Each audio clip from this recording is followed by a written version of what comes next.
Uhlmann reporting for KD Chats here on the set of Patchtown in downtown Toronto with director, writer, producer CRAIG GOODWILL. The last time we spoke was at the Toronto International Film Festival a few years ago. Since then, you've gone on to Cannes. You won the Directors Guild of Canada Award. What was it like adapting your short film, Patchtown, into the feature film? It wasn't too bad because we had always anticipated it to be a feature. The harder part was actually making it into a short, a 28-minute short. So ultimately, the conversion over to a feature was a natural process. The key was to make sure that it made sense. All your characters had certain arcs of their own, and ultimately you kept your individual theme. And for us, that theme is that sense of home and what that means to people. It's based on some Eastern European folklore. Can you tell me how you stumbled across that folklore and what about it really sparked the idea to make something creative out of it? Well, I had a Russian script supervisor on set, and we were very bored one day, and we were talking about where babies came from, as you do, and then I said, well, the stork delivers us, and she said she was born in the Cabbage Patch. And so I thought that was really fascinating, and then obviously the nostalgia around the 80s and certain things, you started piecing together and realizing there's a whole like 1,000 years story and folklore of the cabbage and being grown in a cabbage patch. So I started thinking of that and the ideas of abandonment and what happens when little girls love these dolls so much. What happens to that transference of love? And ultimately, when the little girl grows up, they forget about them.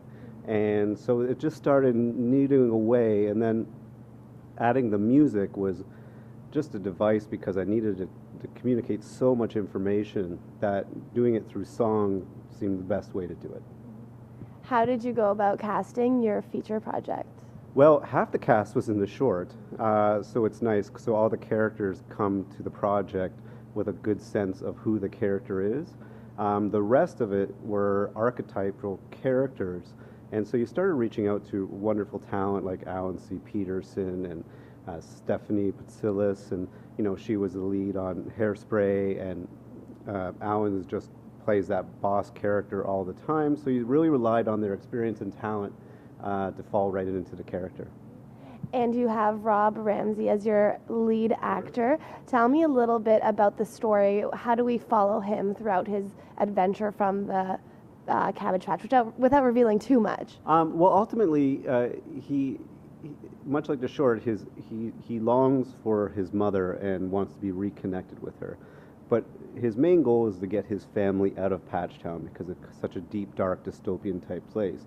So the journey really happens where he comes into the city in the real world and how he makes his way through that world. He ends up meeting a character named Sly who takes him to tenement housing where he sets at all the seasonal workers and old Patchtown people that used to live there, and then sets him up with work.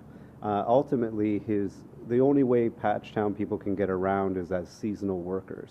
So we've made them Santa Claus or elves or whatever it may be, very dark and dirty ones. But it's ultimately, so it's the evolution of him. At first is not finding his mother, but more about finding a safe home for him and his family. Then the discovery of his mother makes him question whether the home he had, or the sense of home he had, was really his home. So he ends up getting mired in this situation where he loses everybody. He loses his mother, he loses his wife, he loses his child, and he doesn't quite know where to go from there. I'm not going to give the rest because the rest would be the end. But ultimately, and we're constantly layering in layers for like dystopian world, 1984. The seasonal workers is kind of a testament on the idea of new workers coming into the city and the way they're abused and how they're used and discarded, much like the toys that were made in the factory. So that's kind of his journey.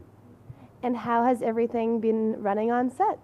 Everything's been running on set fantastic. We have an amazing crew. We have a great DP, Guy Godfrey, David Sparks, our producer. We're just tickled by all the talent that we have all around us. So, you don't have a lot of money, so you really rely on the experience and talent of others to make it great. and we rely on high production value to really make it stand out from other productions. And if you had to place this film into a genre, what would it be? I would say dark comedy, simply as that. It's Brazil, City of Lost Children.